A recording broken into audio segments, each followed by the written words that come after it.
Maka dari itu, mari bersama-sama saling bahu-membahu untuk memberantas virus COVID-19. Jaga lingkungan kita, kota kita, kampung kita, provinsi kita. Kalau bukan kita, siapa lagi? Kalau bukan sekarang, kapan lagi? Sudah saatnya kita bangkit. Jangan tunggu kasus COVID-19 di Provinsi Aceh meledak dan semakin parah.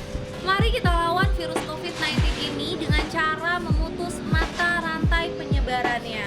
Patuhi protokol kesehatan, seling mencuci tangan, pakai masker, jaga jarak, hindari kerumunan, dan kurangi mobilitas.